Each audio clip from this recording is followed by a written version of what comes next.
Hello and welcome back to my channel. Today is Saturday and right now I'm gonna go and get my nails done because I don't even want to show you. And then I need to return a library book as well because I keep renewing it and I'm literally just not going to read it before Christmas, so there's zero point of me keeping it. So I'm just going to go return that. The rest of my day, my plan is to read Reckless, which you probably couldn't tell because I haven't got the dust jacket on, but it is Reckless. I started it last week. I got about 45 pages in, so not a ton has happened, but it's literally picked up right where Powerless left off. I did enjoy Powerless. I did a reading vlog whilst I was reading Powerless. I did enjoy it, but I understand people's frustrations with it, but I really just wanted an easy fantasy book, and Powerless was like one of them that I just flew through, and I feel like Reckless, hopefully I will just read it very quickly again. Payden and Kai still hate each other, and yeah, I'm intrigued to see where it's going to go. Who knows? So yes, I'm going to be reading this today. This stunning hardcover, love her.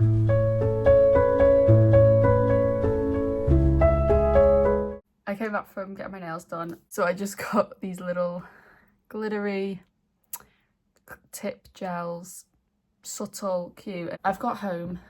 I was thinking of going for a coffee whilst I was out, but I didn't have a book or anything, and when I'm on my own getting a coffee, like I don't know what, like I get bored just sitting on my phone. My plan now is get changed into my comfies, put a wash on because that's serious, then I'm gonna read. But whilst I put the tree up, I think I might put Muppets Christmas Carol on in the background because it's my favourite film. Like, not just Christmas film, like film.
Like a little random update. Yeah, so basically Reckless, I keep wanting to call it Powerless. It's not Powerless, it's Reckless. Yeah, I read on that day where I last filmed, I read over 100 pages that day, which is like crazy for me at the minute. Like, I've been really slacking. I just feel like stuff moves so, like in 100 pages, like a lot happened. Two main characters have cross paths again, and they're like fine with each other, but then they're not fine with each other, and then they bring up things that each other did, but then they're like, oh my god, let me kiss you, and then like they're back to hating each other, and then they're punching each other, and then they're kissing each other, and I'm like, girl, I'm literally getting whiplash. I'm gonna need you to both just stop for me. You're insufferable.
last night I finally finished Reckless. I'm just going to start off with my star rating. I ended up giving this 2 stars, and that actually was quite generous of me because this book basically is the filler book of the series. Like, you can tell the 3rd book isn't out yet, and this is obviously the journey to the big finale, and that's exactly what it was. It was a journey. It was Paden and Kai getting Paden back to the city. Basically, it was like just a journey book. Personally, I'm not a massive fan of that kind of narrative in fantasies. Well, romantasies, I feel like it's very tedious and it drags a lot. I couldn't honestly name you 5 major things that happened in this book. I could name you about 500 non-important things that happened, but nothing of any importance. And the connection between the 2 characters didn't feel like it strengthened in this book. It felt like it stayed the same. There's banter and then there's too much banter, and this was, oh, it's over the top. Like, the dialogue between the 2 characters is just so, it's like repetitive, and like, we get it, you hate each other but you also like each other, like, we get that. Don't have to keep saying it every sentence. They're like, you know I hate you, oh no you love me, right, okay, this is the 18th time you've said this. I can understand why people would like that, because obviously people love an enemies to lovers story. Yeah, it is fun, but some of the dialogue is a bit too over the top. I did actually predict what was going to happen in this about halfway through, because technically for the story to continue into the 3rd book there was only one thing that could happen, and it happened. And to be honest, I actually really like that ending. I'm quite looking forward to the 3rd book because of that. That's mainly because I like one of the characters in here that only got a few chapters, and I feel like in the 3rd book he's definitely going to be more of a main character rather than somebody that we're just kind of following in the background. The ending was enjoyable, but let's just say that was pretty much the last 30-50 pages. I am looking forward to the final book. This has not set my hopes super high, but the ending did. I just hope that the characters can stop this back and forth banter when, like, you clearly don't hate each other, so let's just accept it for what it is and stop going on about it. And then straight after I finished Reckless, I actually got a new Kindle for Christmas. My Kindle I've had since I was 11. Please bear in mind I'm 24 now, turning 25. It is very old, and I really just wanted a new one because mine was very slow. It still works, but it's just very slow. So I didn't actually ask for one for Christmas, because I was planning on, I don't know, maybe for my birthday, maybe I'll just buy it myself, but I didn't ask for one for Christmas. And my mum actually got me one, which I didn't know what she was going to do, so I was really happy. And I actually got the new Paperwhite in the raspberry colour. As soon as I set this up, I thought, right, there's one book on my Kindle where I literally have about 80 pages left. I'm going to finish it, and that is, I'll put it up on the screen, it's Fairy Tale by Stephen King. I'm going to be so honest, this book has taken me, I don't even know how long, it's taken me months and months to read. And honestly, I love Stephen King's books, like everything I've read I've loved. So this I had such high expectations for, and to be honest, the first half of the book, maybe like 40%, I really enjoyed. I was really enjoying it. And then as you actually get into the thick of it, the actual fairy tale world, it's very boring, and I didn't expect that. I thought once we get into the fairy tale world, this is going to be so good. It wasn't. It just felt like nothing was happening, and once again it's another journey one. But I thought, you know, Stephen King is good at like building the surroundings, building the characters, like it's going to be a fun time, but it wasn't. And by the time I got to about halfway through the book, I had to soft DNF it. I was going to go back to it, and I did on my holiday, which I showed in my holiday reading vlog, and I read up until nearly the end, and then I got ill, So then that's why I finished it last night. To be honest, I just wanted to get to the end. I was like speed reading it, like I didn't care for the details because I just don't care, and I just wanted to get to the end and see what happened to Charlie, our main character, once he got back to the real world. And it just was a letdown, like it just wasn't giving. And the amount I've heard about this book, like I thought, oh my god, it's going to be one of Stephen King's best, and it wasn't. I feel like it is quite out there for Stephen King doing like a fairy tale book, like fantasy to this level, and I just feel like it didn't work for me personally. I feel like I prefer his other works where it's more horror tied in, thriller, and yeah, fairy tale was a 1 star for me. That is awful. 1 star. And that wasn't down to the writing or the characterization, it was more down to the storyline and the length of the book. It didn't really flow very nicely. It just felt very slow. Yes, a 2 star and a 1 star in one day. My soul is slightly crushed, so we're gonna have to move on to something else, guys, and I'm thinking another romantasy. I was kind of deciding between 2 books. I was either gonna read Spark of the Everflame or The Dagger in the Flame. The Flagger in the Rain. How stunning. I think I am going to read this though because I have had my eye on it for a while.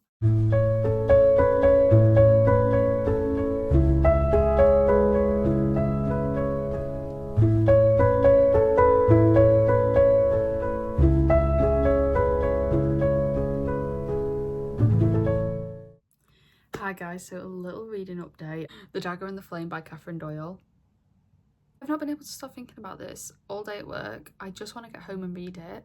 I've not read a fantasy in so long that has literally had me by the neck. Like, it's really, really good so far. I'm actually only up to part 2 in the book, which is page 169. So in this book we follow a character called Seraphine, and her mother is a smuggler of a kind of magic called Shade, and Shade is like really dark magic. 2 groups use this primarily. It's the daggers and the cloaks.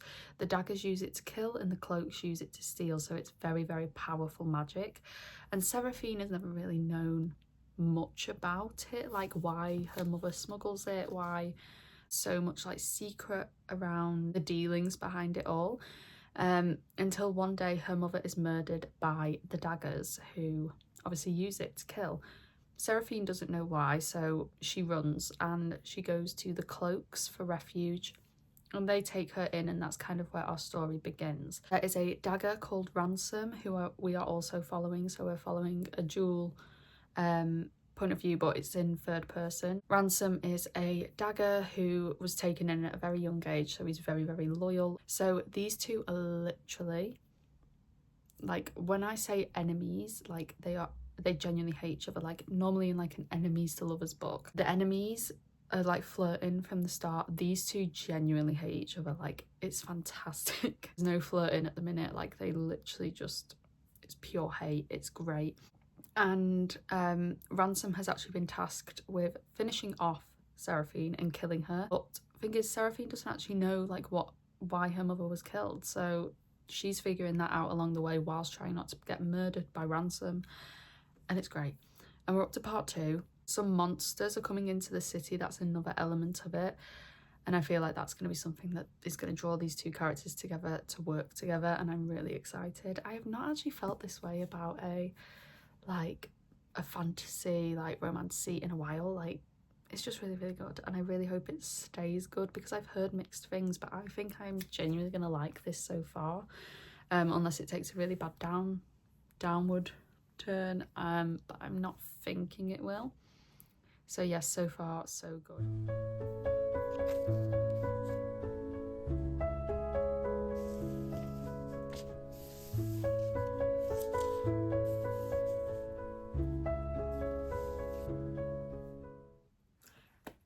I am not being funny. This book, 5 stars.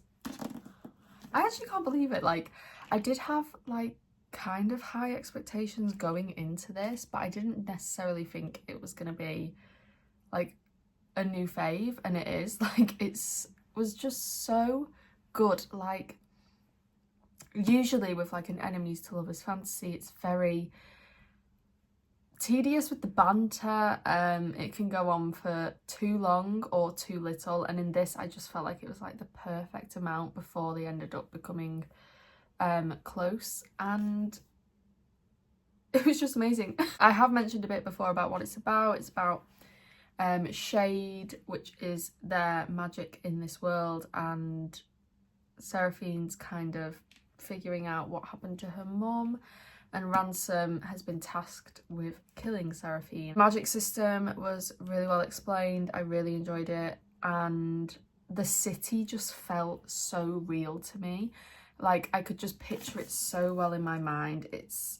The map is really good in this book. Let me show you. The city in itself reminded me of, say, like Paris or Budapest. Like, I went to Budapest recently and it really just reminded me of Budapest, so that's why I was kind of picturing like the buildings and stuff. It was just really well described without being over the top, and it just felt also real to me. And the action scenes, normally with action scenes I kind of like zone out. I'm like, oh, but in this one, no, I was so hooked into the story. I did not want to put it down. It's all I thought about when I wasn't reading it. I was like, oh my god, I just really want to pick up this book and figure out like what happens next. So 5 stars for The Dagger and the Flame by Catherine Doyle. Truly enjoyed it. My only issues with the book would probably be like the side characters, maybe like Seraphine's friends, sometimes felt a bit two-dimensional, but in the next books they're probably going to end up being 3-dimensional, and we're probably going to learn a bit more about them, but so far there was not much to go off. But Seraphine and Ransom were so well developed. I understood why they were acting the way they were acting, and we got a bit of backstory for both of them, and it really just like cemented their character development throughout this book, and how they kind of leaned on each other to figure out the bigger picture. It did leave it open for the next book, which I am definitely going to be pre-ordering. I'm really, really excited for it. Nothing's been announced as of yet, but it's definitely going to have a second book because I know that they're planning for this to be a series. But yes, it's really good YA fantasy. I would say it's more of an older YA fantasy with some of the scenes that happen in this, but overall really, really good. 5 stars. Really enjoyed it, and yeah, I'm looking forward to the next book from Catherine Doyle because, like, fantastic. I really enjoyed Twin Crowns from her, so I wasn't surprised I was going to like that. I'm going to end this reading vlog here. Thank you so much for watching. I hope you enjoyed it, and I will see you in my next video. Bye!